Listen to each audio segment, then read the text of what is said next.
بسم اللہ الرحمن الرحیم۔ پچھلی ویڈیو میں آپ حضرات کے سامنے آپ صلی اللہ علیہ وسلم کے ہجرت کا واقعہ بیان فرما رہا تھا۔ آپ صلی اللہ علیہ وسلم جا رہے تھے، جو مدینہ کے لوگ تھے وہ آپ صلی اللہ علیہ وسلم کے آپ جب سنا انہوں نے کہ آپ صلی اللہ علیہ وسلم ہجرت کر کے آ رہے ہیں تو وہ آپ صلی اللہ علیہ وسلم کی خدمت میں اور آپ صلی اللہ علیہ وسلم کے استقبال کے لیے باہر تشریف لاتے۔ آپ صلی اللہ علیہ وسلم نے بروز جمعہ کے دن جمعہ پڑھا اور آپ صلی اللہ علیہ وسلم نے جاتے ہوئے لوگوں نے بہت سے اصرار کیا کہ آپ ہمارے غریب خانے پہ تشریف لائیں، اور اسی طرح جو ہے اللہ کے رسول نے فرمایا اس اونٹنی کو اپنے حال پر چھوڑ دو، یہ جس جگہ پہ جا کر ٹھہرے گی، جس جگہ پہ جا کر بیٹھے گی، اسی جگہ پہ اللہ کا حکم جہاں ہوگا وہیں پر بیٹھے گی، میں وہیں پر اتروں گا۔ اور اسی طرح حضرت ابو ایوب انصاری رضی اللہ تعالیٰ عنہ کے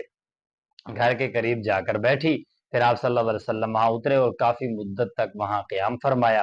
اور جو جگہ جس جگہ پر بیٹھی تھی وہ پھر جگہ، کیونکہ اس وقت نماز کے لیے مختص جگہ نہیں تھی، جہاں موقع مل جاتا وہاں پڑھ لیتے، اس جگہ کو خریدا گیا، پھر اس جگہ کے اندر جو ہے مسجد کو بنایا گیا، پھر یہ جو ہے مسجد بنی، پھر وہیں پر نماز پڑھتے تھے، اور جو اس کا قبلہ تھا وہ بیت المقدس کی طرف رکھا گیا۔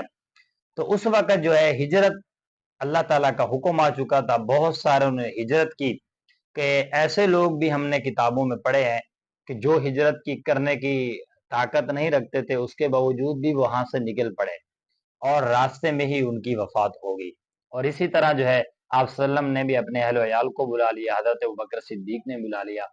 تو آپ صلی اللہ علیہ وسلم پھر وہیں پر تشریف لائے، اور جو مسجد تھی اس مسجد کو بنایا گیا تھا، جو پھر حضرت عمر رضی اللہ تعالیٰ عنہ، حضرت ابوبکر صدیق کے دور میں پھر اس کو بڑا کیا گیا، مسجد نبوی بھی جس کو کہا جاتا ہے، پھر اسی مسجد نبوی کی تعبیر رکھی گئی۔